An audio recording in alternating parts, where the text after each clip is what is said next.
back. Helen Mike's helpful hints in as much as getting introduced to target shooting and basically sporting rifle shooting we're talking about, which is our lighter, easier, cheaper gun. We shoot it in 3 positions. We shoot kneeling, prone, standing in that order. And there are some do's and don'ts to the prone position. And the do's, of course, are all beneficial to your score. And the don'ts, of course, will rob you of points. When you're going to lay down and shoot, normally you lay down at an angle, maybe not quite 45 degrees, but an angle at the target. So if your target's up here and you're down here, you want to be at an angle about this much. Okay, that's your torso, we'll call it. Jock's not working too well. And this would be your left foot if you're right-handed. This is for right-handed people. Okay, so I should put the target over more in front of the target, the shooter, shouldn't I? So this being your left foot, let's see if I can draw a foot on here somehow. That's supposed to be a foot. And it doesn't have to be jammed down into the mat, or it doesn't have to be straight up and down or anything else. And your other foot can be in here with your knee bent at an angle, something like that. And it can just kind of be in here. It doesn't have to be flat. It can be even half where it's very comfortable. You don't want to be forcing it down or forcing it up or anything like that. Your left leg should be right straight on a line with your spine, okay? And your shoulders, we'll say these, your shoulders should be basically a T at the top of your leg, and your spine at 90 degrees. It's 90 degrees, right? Like, then your 2 arms will hold the gun like this. And so the gun's pointed at the target. Let's say we're at the target.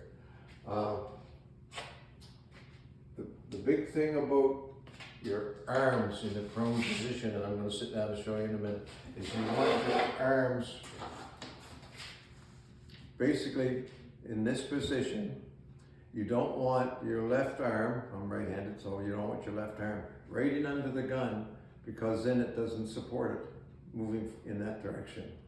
But if you build it in there with a triangle, we'll call it, of support, then you have support from the left and you have support from the right. This forearm should not be under any muscle pressure at all. The gun will lay right in there, and you don't grasp the gun with your hand and hold onto it, because any muscle tension up there is going to flick the bullet off the bowl. So your gun lays right across the palm of your hand, right sharp, right in there. And as I said earlier on the equipment, you don't need a great big expensive glove for that. Just about anything will do if you want a glove, or even nothing. In sporting rifle, you don't need to spend money on a big fancy glove. Your right hand, and it's a little hard to demonstrate with a gun, but your right hand should be on the pistol grip where it's very comfortable. That puts your trigger finger in the proper position on the trigger. Now, a sporting rifle with the 1 kilo trigger, it's usually in the first joint on your finger like that. But you don't want your wrist cocked like this. You don't want your wrist cocked like this. And the hand pressure on that gun is quite similar to the trigger pull weight of the gun. So if you're shooting a 1 kilo trigger in sporting rifle, then you probably will tend to have a tighter grip on the pistol grip. If you're shooting an air rifle standing, you really don't need any tight grip on the pistol grip at all. But in sporting rifle, you do grasp it a little bit stronger. So what you have there is a triangle. Now with the gun, it comes back and it's on your shoulder, and you want to get it a little high on your shoulder. And the reason for that being is your head should sit down on the stock and relax on the stock. You shouldn't have to muscle your head in any way, shape, or form, left, right, straight, or right. And so when you're in a good shooting position, you got your hands and your arms in the right place, you should be able to just relax your head down on the stock. And I highly recommend that you build the stock up with cardboard, papers, or a felt, something from the hobby shop. So when you relax your head on the stock, you can even do it with your eyes closed. When you open your eyes, you're looking through the center of the rear sight. And that's not a given because it's hard to do that. You will be off a little bit on your rear sight. You should make an effort to look right straight through the aperture on your rear sight, which requires maybe just a little correction in your head position and your stock position until you're looking right straight through the center of the rear sight. So problem number 2 is, excuse me, when you get all this all straightened out and it's perfect, you should be, I like to breathe it up on prone, I like to breathe it up on the bull. You should be just below the diagram that you're about to shoot at.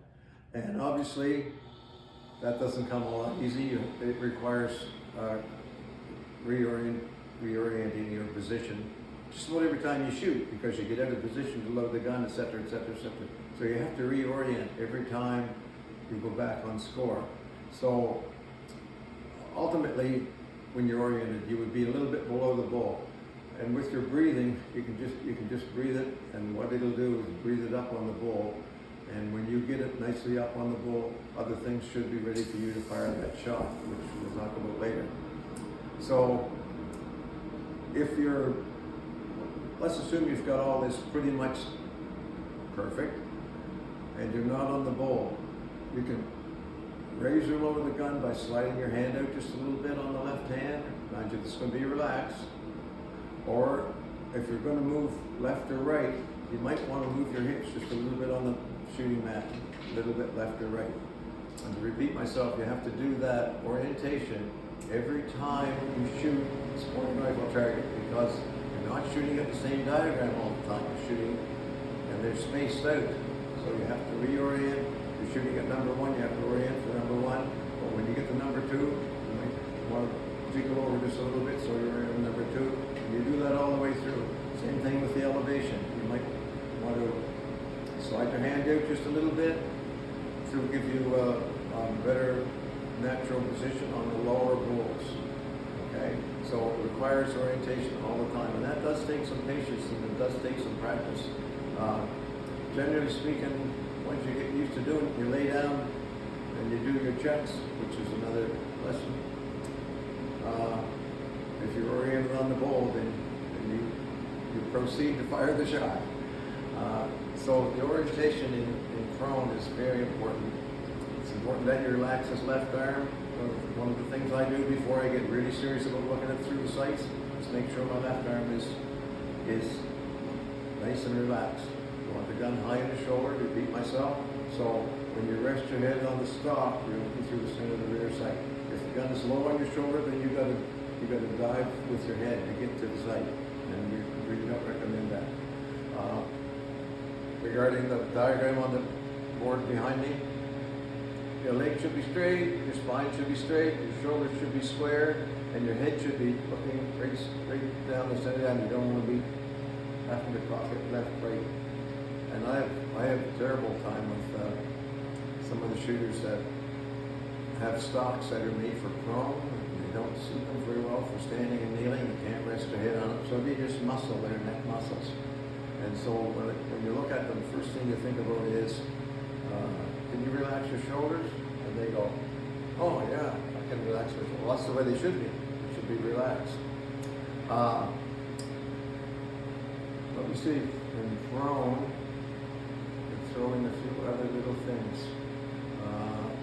I'll go match rifle for a minute. 50 meter rifle, call it wrong.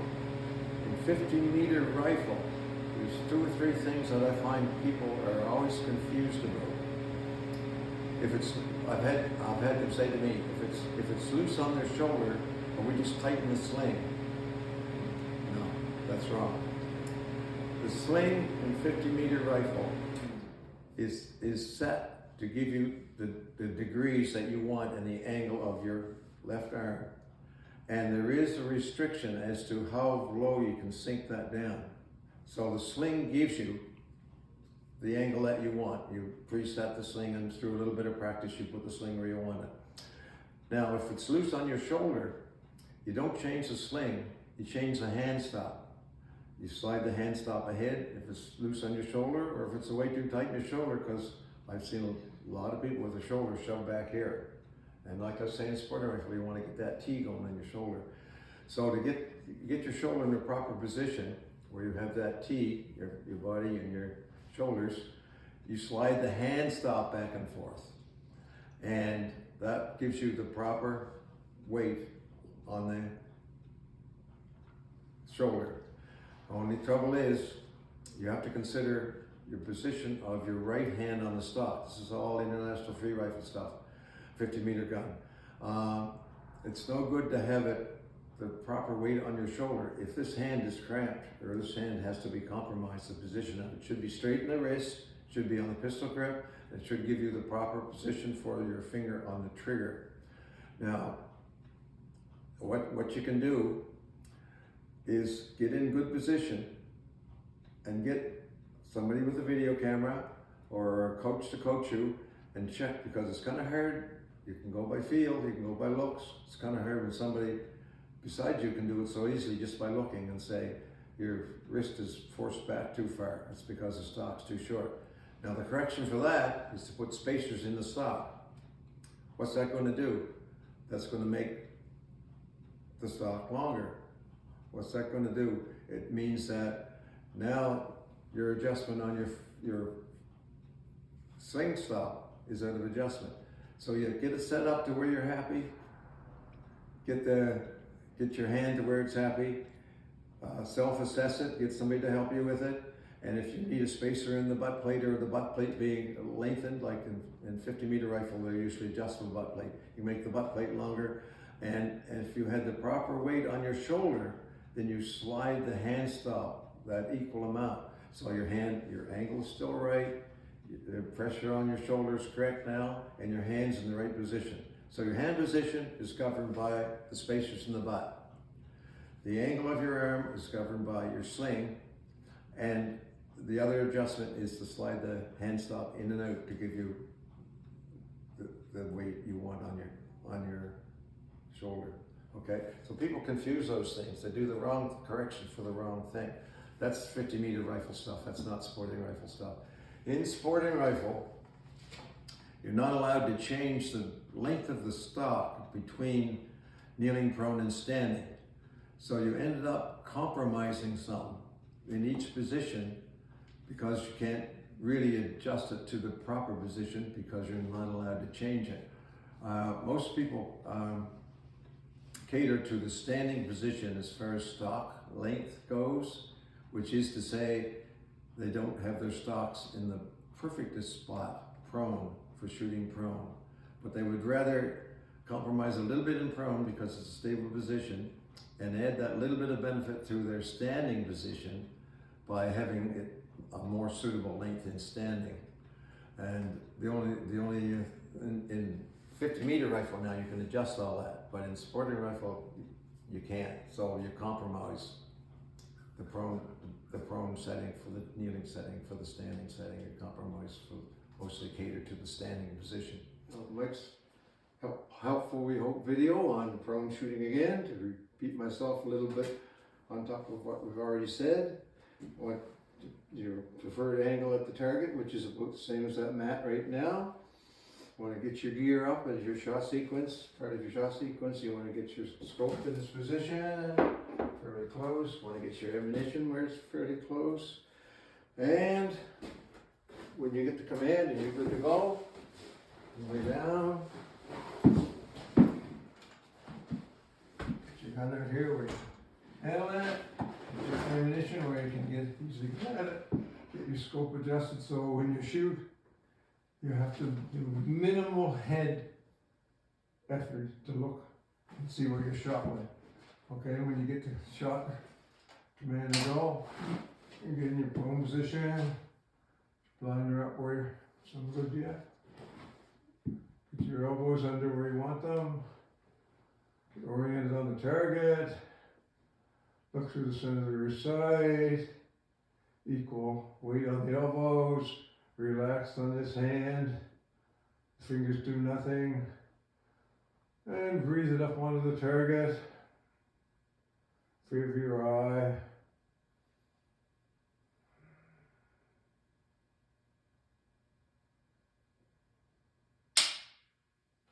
And away you go. Try to get the shot away before your eye hollers at you or your breath hollers at you. I think it's more likely that your body will tell you to breathe than your eye will tell you that it's starting to let you down some. So you can basically use your breath as a timer for how many seconds to shoot the shot and how many seconds is too long. Repeat myself 6 to 8 seconds. Your body will want to breathe again, and by that time you shouldn't abuse your eye any worse than you already have. Put the gun down, blink, rest your eyes, look down at the floor or somewhere where your eyes can relax a little bit, and get your breathing back in order. And when you're all set to go, get the gun back up, orient it on the target, orient it on the diagram, breathe it down, take up the trigger, breathe it down, blink your eye a little bit, and okay, 6 to 8 seconds, 4, 5, 6, 7, bang. So you can get the shot away that quick. You're doing better than most. And most people wait too long, and it's a law of diminishing return. So try to get the shot away within that breathing and that visual open window. I think that's about it on prone that we haven't already talked about.